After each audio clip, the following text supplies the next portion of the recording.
Good morning students. I hope you all are well at your home. So as we have completed till exercise G of chapter 8, the nervous system, and today we will start the new exercise, exercise E. Answer the following questions in detail. So student, the questions are given at page number 75 in your book, and if you are not having a book, you can see the questions in the PDF which I will send you. So let's start our exercise E. Long question answers. The question 1 is given. Name the parts of brain. Explain any two parts. So student, first of all, in this question you have to write the part of the brain and then you have to explain any two parts of the brain. So when we have discussed about the brain, we have discussed that there are three main parts of the brain: cerebrum, cerebellum and the medulla oblongata. And we have discussed the cerebrum is the largest part of the brain and it controls or it helps us in thinking, remembering, learning, in feeling, in touch and in to hear, to see also. So most of the functions of the sense organs are controlled by the cerebrum part of the brain, and it is also known as the center of intelligence. So next part of the brain is the cerebellum. It is like a small egg-shaped structure and it helps in coordinating the working of muscles and thus helps in maintaining the balance of our body while running, while dancing and while walking also. The next part of the brain is the medulla oblongata, which is present at the back of the brain and it is known as the stem of the brain. Thus it helps in connecting the brain to different parts of the body or to different nerves also. Then if we talk about the functions of the medulla oblongata, it helps in controlling the functions of many involuntary. It helps in controlling the many involuntary actions like sneezing, coughing,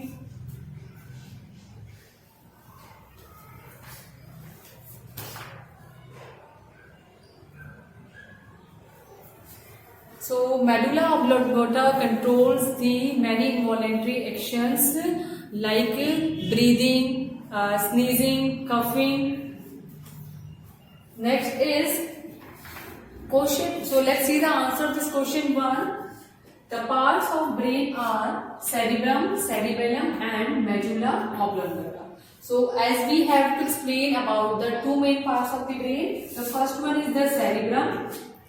It helps us to think, feel, see, hear, speak, smell, taste and touch. So these all are the functions which are controlled by the cerebrum, or it helps us in all these work or all these functions. Next is the cerebellum.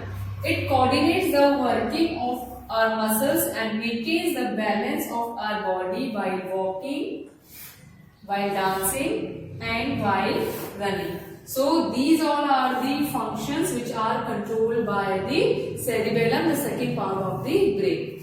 So next question 2 is, what is the difference between sensory and motor nerves?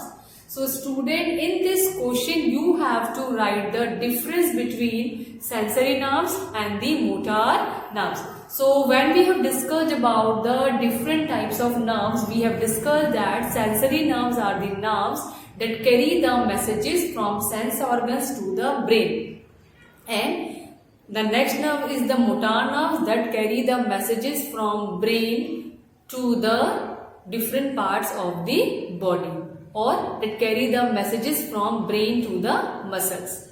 So let's see the answer of this question 2 is, the difference between sensory and motor nerves are, the first one is the sensory nerves carry messages from the sense organs, your nose, your tongue, your skin, your ears and your eyes, from sense organs to the brain or to the spinal cord.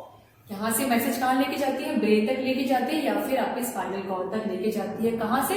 Sense organ से. सो जितने भी sense organs हैं, the working of all the sense organs are controlled by the sensory nerves.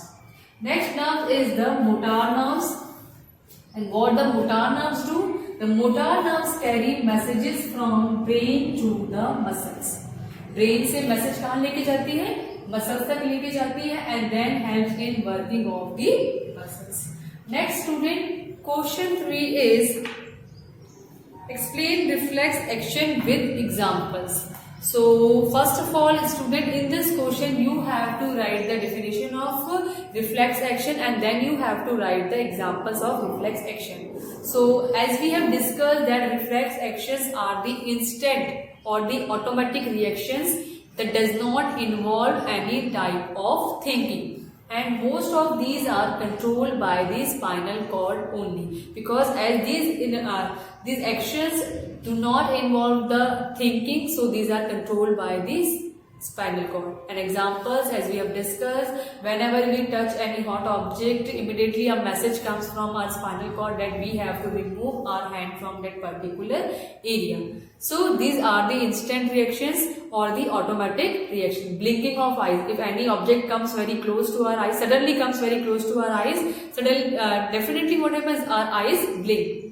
If anything enters in our nose, suddenly we have started to sneeze. So these all are the examples of reflex action. So let's see the answer of this question 3. A reflex action is an automatic or instant reaction of our body which does not involve any thinking. The reactions that do not involve any type of thinking are known as reflex actions. And examples are blinking of eyes, sneezing, coughing, etc. So these all are the examples of reflex action. Next we will do the question 4.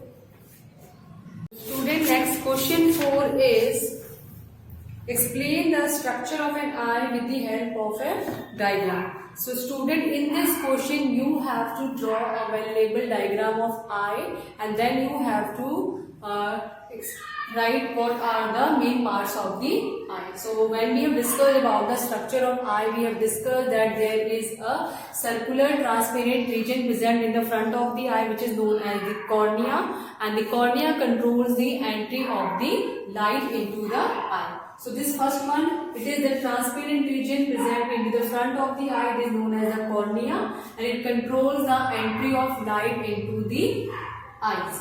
Next, inner to this there is a circular ring-like structure is present which is known as the iris, and iris is the part of the eye that provide a distinctive color. So the color of the eyes, we say most of the time that the color of the eyes is black, it is brown, it depends on the iris. So this is the part of the eye that provides a distinctive color to the eye. So next part is pupil. In the middle of the iris there is a pupil is present and it is like a black dot, and from the pupil only the light enters into the eye. It controls the entry of light, but from the pupil only the light enters into the eye. Then backside of the pupil there is a transparent lens is present, and that helps us in forming the image of the object that we see around ourselves. हमारे आसपास जो भी object हमें दिखाई देते हैं उनकी जो इमेज बनती है, that lens help in forming the image of a particular object. Next, at the back side of the eye there is a delicate membrane is present, delicate region is present, that is known as the retina. And retina acts as a screen. It acts as a screen where the image of the object forms. So student, this is the diagram of human eye. You have to draw this diagram in your notebook as well, and you also have to color it. So the parts of the eye are cornea, the front transparent region present in the front of the eye cornea. It controls the entry of light into the eye. The second is the iris. It is a color ring-like structure and it provides a distinctive color to the eye. At the back side of the eye there is a pupil. It is like a black spot, and it controls through the pupil the light enters into the eye. Then so at the back side of the pupil there is a lens that helps in forming the image of the object around ourselves, which are present around ourselves. Next, at the back side of the eye there is a delicate coat is present, that is known as the retina, and it acts as a screen to form the image of the object. So, and here only the optic nerves are present, that carry the messages to the brain, then only we will able to see the object which are present in front of our eyes. So student, these all are the answers of your exercise E, long question answers. That's all for today. Thank you and have a nice day.